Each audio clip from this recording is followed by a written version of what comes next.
students, please take your seats. Why don't we prepare for opening statements? First, I would like to start with thanking everybody for being here. I always am glad to see when there's participation in really our future. One of the things that I think that I could really bring to the City Council is just basic common sense and care and concern for the community. I'm running for City Council in District 3.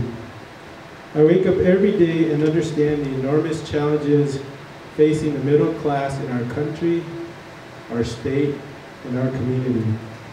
I'm a proud New Mexico native. I was raised right here in Santa Fe. As your city councilor, I would like to continue to see our town prosper and grow. But one thing I'm very strong about is I want to ensure the public about our city finances. I would like to learn where our money's coming from. I'd also like to want to know where it's being spent. I'd like to see some accountability, some transparency on how taxpayers' money is being utilized. In my background, I have a background in community service. I'm a retired fire chief of 4 years with a unique experience and opportunity to have helped people in my community. I'm a retired public service company and New Mexico employee, serving 30 years, retired 10 years ago.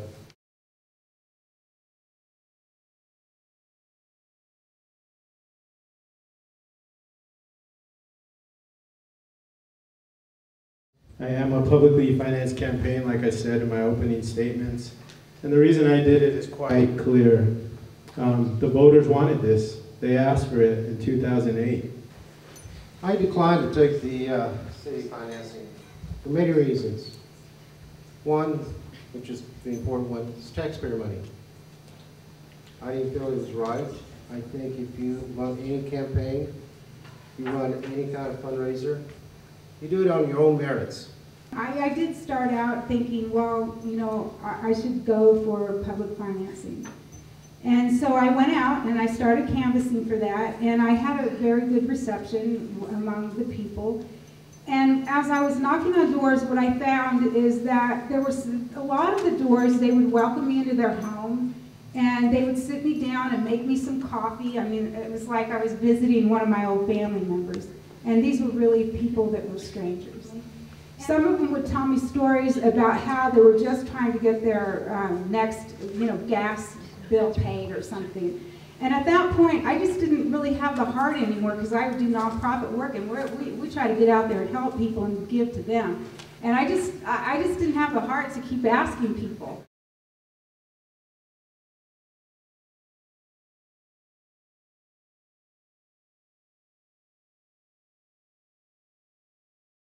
I currently substitute in Santa Fe Public Schools because I care about our children and their education. We have great teachers, great principals, and great students. That's one thing I will continue to do as a city councilor, whether I win or not. I will be part of the school system, offer my services, and hopefully mentor our children for the future. One of the things that I think could be done, and that is done, and that could be strengthened are our after-school programs, because in our tutoring programs, and in that way the city can be involved. A lot of people don't know, the reporter reported that we have a higher child poverty rate than the rest of New Mexico. We have a low graduation rate. And these are in District 3, this is the southwest side, this is where we live. We have to establish relationships with the Santa Fe Public School Board.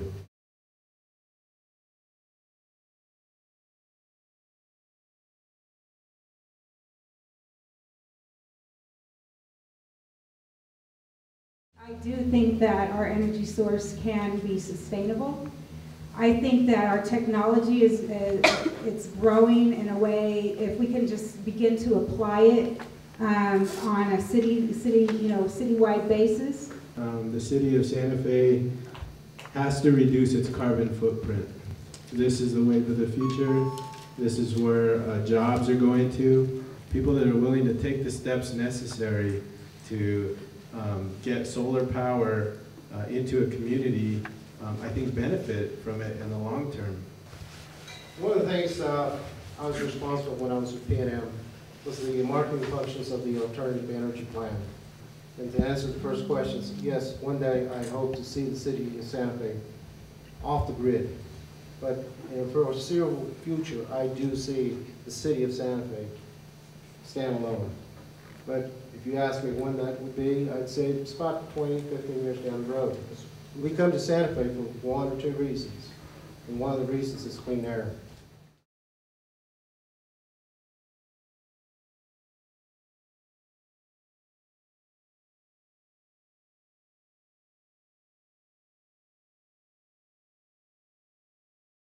Anything that involves the education system in Santa Fe, it's always been a plus to me. But I would also, before I make any kind of decision like that, I would truly want to understand the finances of the city. Do we have the finances? Do we have a contract? How long is it going to last? What are the existing priorities in the city project plans today? And I think with the, sometimes you have to think of it as investment. And you might not always be able, you know, like if you're going to go buy a house, you don't have all the money at that very moment. But you know that you're going to need a house, and education is really our house. And we have public education, and we can have private education, and we can have every form of education that's out there, because education is very important. Anything we can do for our kids is a great thing. So the purchase of St. Catherine's, you know, I would love to say yes, but I don't think I have enough information right now to make that type of decision.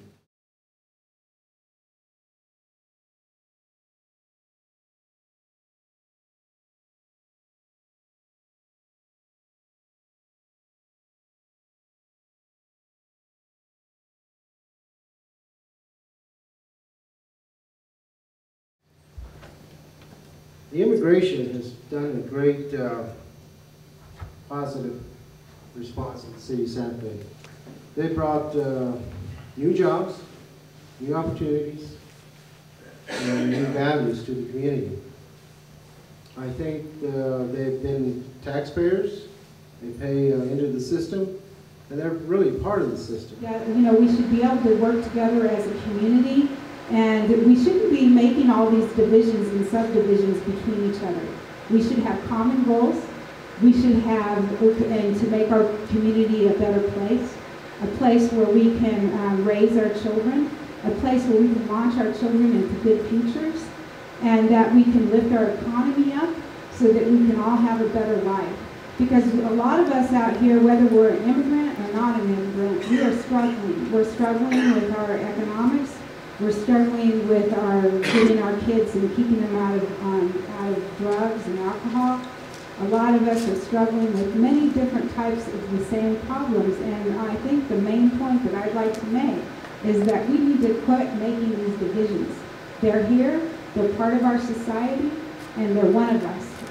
I think we need to show these young entrepreneurs that there are ways for them to get assistance. The incubator, the business incubator, which is in District 3, is a great way to help these young businesses get started. They start there, and then they end up moving to a place that they can afford, and their business begins to grow. We need to make sure that they know about these opportunities.